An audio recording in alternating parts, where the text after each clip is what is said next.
Good morning students. आज हम ये जानने का प्रयास करेंगे कि रूसो ने कौन से वो कारण बताए जिसके कारण सामाजिक समझौता हुआ और राज्य रूपी संस्था का जन्म हुआ। प्राकृतिक अवस्था आदर्श अवस्था थी, जैसा कि हम पिछले वीडियोस में देखते आए हैं, जो रूसो ने हमें बताया, जहाँ मनुष्य एक मासूम, निर्दोष और निर्मल पंछी की तरह प्राकृतिक सौंदर्य का आनंद लेता हुआ स्वच्छंदता पूर्वक विहार करता हुआ मस्त जीवन व्यतीत कर रहा था। ना तो उसे किसी की चिंता थी, ना ही उसे किसी के प्रति कोई जवाबदेही थी। उसका जीवन शांतिपूर्ण एवं सुखी था। परंतु ये जो एक गोल्डन पीरियड, जैसे कि हम स्वर्णिम अवस्था कह सकते हैं, अधिक दिनों तक कायम नहीं रह सकी। मानव के ज्ञान में वृद्धि हुई, मनुष्य को अग्नि का ज्ञान हुआ, वो छोटे मोटे हथियार और औजार बनाने लगा। लोगों का जो एक घुमक्कड़ वंचर जीवन था वो छूट गया और धीरे धीरे वो एक निश्चित स्थान पर बसने लगे। स्त्रियों और पुरुषों का जीवन पारिवारिक जीवन में तब्दील होने लगा। मनुष्य में परिवार के साथ साथ संपत्ति बनाने की इच्छा हुई। व्यक्तिगत संपत्ति की मान्यता के कारण लोगों में पारस्परिक कलह, द्वेष, हिंसा एवं युद्ध आदि का प्रादुर्भाव हुआ। यानी कि हम देखेंगे कि संपत्ति ही एक ऐसा तत्व था जिसके कारण रूसो बताते हैं कि राज्य रूपी संस्था का जन्म हुआ। अब वो कैसे हुआ हम देखते हैं। संपत्ति संबंधी जो एक सर्प था वो मानव समाज में पैदा हो गया। समाज की जो सुख शांति थी वो काफूर हो गई। संपत्ति के कारण ही धनी एवं निर्धन का भेद उत्पन्न हुआ। इससे उदात्त व नेचर की जो स्वाभाविक समानता, स्वतंत्रता आदि सब समाप्त हो गई और दास प्रथा नामक एक जो कुप्रथा थी उसकी बुराई समाज में उत्पन्न हो गई। व्यक्तिगत संपत्ति ने प्राकृतिक अवस्था की शांति भंग करके एक ऐसे सभ्य कहे जाने वाले समाज को जन्म दिया जिससे मनुष्य सादगी, ईमानदारी, समानता, परमार्थ की भावना छीनकर उसे इंसानियत का दुश्मन, संपत्ति का भूखा, स्वार्थी एवं घमंडी बना दिया गया। अतः सभ्यता, सभ्य समाज, विज्ञान, संपत्ति आदि सभी मनुष्य की दुश्मन है। तो रूसो के अगर दृष्टिकोण से हम इसे संक्षिप्त शब्दों में कहना चाहें तो रूसो कहते हैं कि जो प्राकृतिक अवस्था थी वह अत्यंत निर्मल एवं शांत अवस्था थी। मनुष्य को किसी भी चीज़ का ज्ञान नहीं था, उसके पास उसका कुछ भी ऐसा नहीं था जिसे वो कह सके कि ये मेरा है। तो जहाँ ये मैं, मेरा, इस प्रकार की भावनाएं जन्म लेने लगी, अर्थात संपत्ति नामक तत्व समाज में पैदा हुआ, तो वहीं से व्यक्ति से संघर्ष शुरू हो गया। रूसो के अनुसार सभ्यता की वृद्धि के साथ साथ दरिद्रता, शोषण, हत्या और बीमारी बढ़ती गई। युद्ध और तनाव ने मनुष्य को हिंसक बना दिया, जिससे समाज की वो दशा हो गई जो हॉब्स की प्राकृतिक अवस्था में थी। रूसो के शब्दों में समाज और राज्य का उदय ऐसा था जिससे गरीबों को नई जंजीरों में बांध दिया था।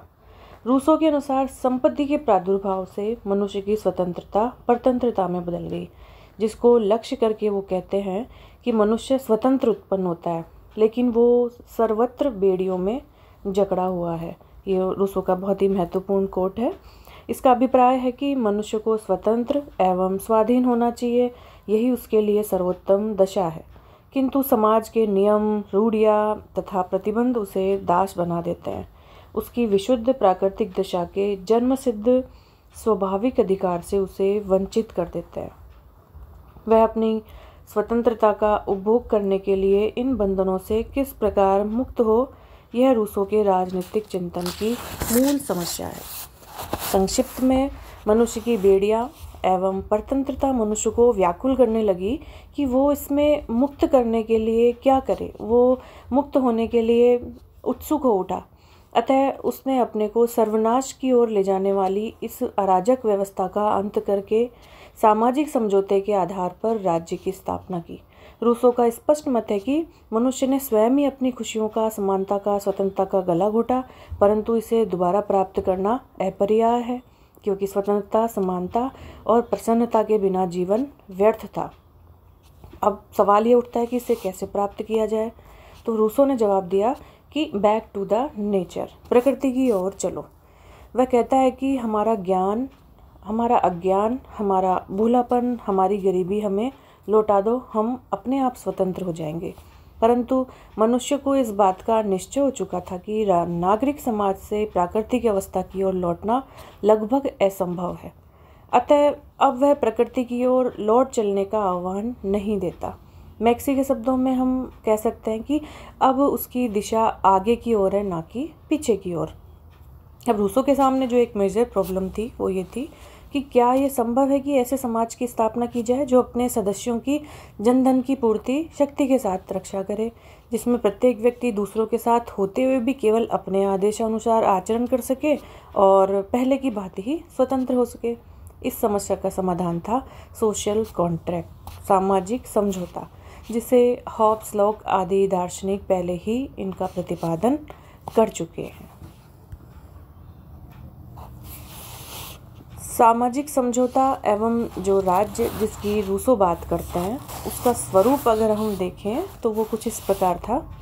युद्ध और संघर्ष के वातावरण का अंत करने के लिए रूसो एक सामाजिक समझौते की कल्पना करते हैं कि सभी व्यक्ति एक स्थान पर एकत्रित हुए और उन्होंने अपने सारे अधिकारों का समर्पण कर दिया। लेकिन अधिकारों का यह जो समर्पण था वो किसी एक विशेष व्यक्ति के लिए नहीं किया गया, बल्कि संपूर्ण समाज के लिए कर दिया। रूसो के अनुसार मनुष्यों ने आपस में एक समझौता किया, सभी समझौते में व्यक्तियों ने भाग लिया। इस समझौते के स्वरूप से निजी स्वरूप और सामाजिक स्वरूप के मध्य मनुष्यों के मध्य एक समझौता हुआ। जैसे कि हम इसे उदाहरण से बता सकते हैं। मान लीजिए कि कई व्यक्ति हैं, उनके नाम हम उन्हें देते हैं, कै, खे, गे, घे आदि ने अपने अधिकारों को दूसरे समूह कै, खे, गे, घे आदि के सामूहिक स्वरूप को सौंप दिया। एक व्यक्ति ने अपने अधिकार पूरे सामूहिक समूह के प्रति समर्पित कर दिए। इससे किसी की हानि नहीं हुई बल्कि उनका लाभ भी होता है, क्योंकि जब उनमें से किसी एक के व्यक्तिगत अधिकारों का भी अतिक्रमण होता है तो उसकी रक्षा के लिए सारा समाज उपस्थित हो जाता है।